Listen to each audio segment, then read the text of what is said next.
What is up, my AKA Patters? We're talking about something that's been on my mind for a long time. The comic book speculation marketplace right here on YouTube.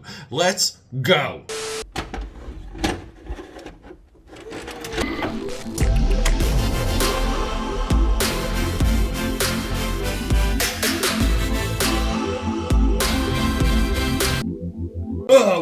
Welcome back to the channel. Let me get some sippy sip of this Prime. That's right, AKA Patters. I am souped up on Prime and I am ready to go. Peter A. DeLuca here, AKA Pad69, and say it with me. Known through Philadelphia, PA, Europe, and the multiverse is the eclectic one. This is one of the important videos. This is huge because this video has been on my mind for a very long time, and this directly correlates with the absolute destruction of the American comic book marketplace. And by marketplace, let's define marketplace. I mean eBay, Etsy, Mercari, anything you can buy a comic book on, brick and mortar shops, the guy down the street, the entire marketplace. See, when you're a speculator, you have problems in a declining market.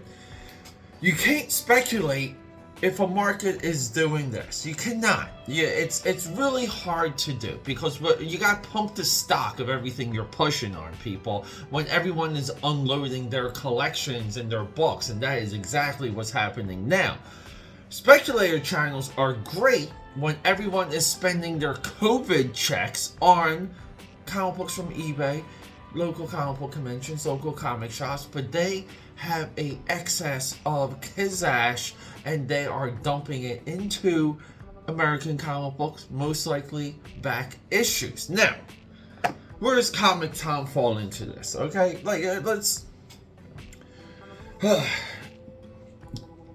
Do I feel like Comic Tom adds a critical value to the enthusiasm that it takes to build a comic book collection, to build comic book knowledge?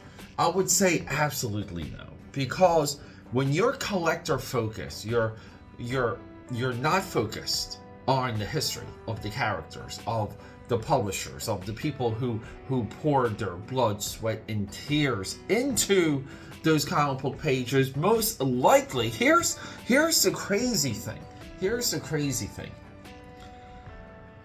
Most comic book creators are not well paid. They're hardly paid at all. It is a absolute labor of love, even for the big two.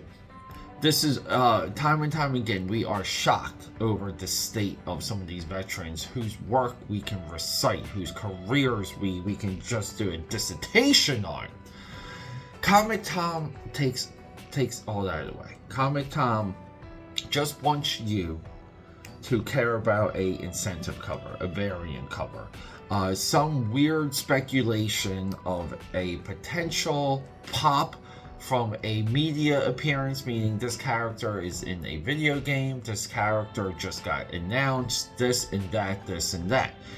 More people have lost money chasing the speculator market in comics since 2020 than I would say compared to the early 90s. At least in the early 90s, a lot of those comic shops stayed in business. A lot of those comic shops did not fall. They were able to build local imprints. It's staggering to me that so many people aren't addressing the comic book speculator or the comic book speculators currently on YouTube running rampant, because their content is definitely less and less, and it's so easy to speculate in the rising market. These people, these individuals, these channels are exposed on a declining market, and that is everything we see right now. And here's a crazy thing. So you might say, Pete, like, what's the real beef? What's the real threat? What's the danger? The danger is that they don't call out the issues within modern American comics. They don't address it. They dance around these issues. They are cowardly. They are fake, completely fake. These are a lot of the issues we have with cartoonists fake. And what they do is they allow the product, the new product, the crack product. That's what comic books are, boys and girls. It's crack. But the crack product, they let that decline in value. They let that decline in quality to the level that people just stop going to comic shops.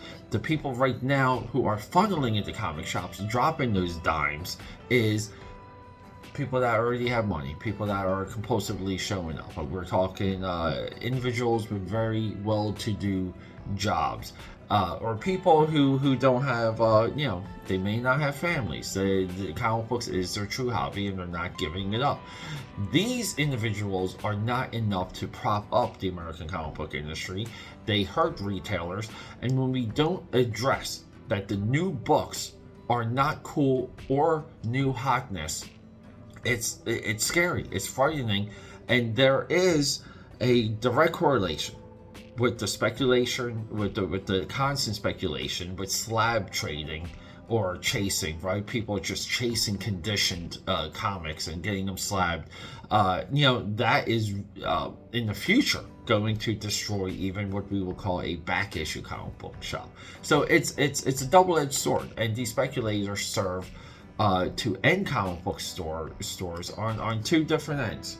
End number one, they are speculating on books that no one really cares about, that are meaningless, new and old. And the other one is they're forcing you to condition hunt, to slab chase, and you're taking more books off the market. Remember, a slabbed comic book is taking a comic book away from a reader forever. It's scary, it's frightening. I, for one, just wanted to address it, people. It's been on my mind for a while, and the next video we will have a absolute example of the desperation of Comic Tom, and why we have to call it out, why we have to expose it, and why, more importantly, we have to think about it. AKAPAD here, rock and roll, let's go.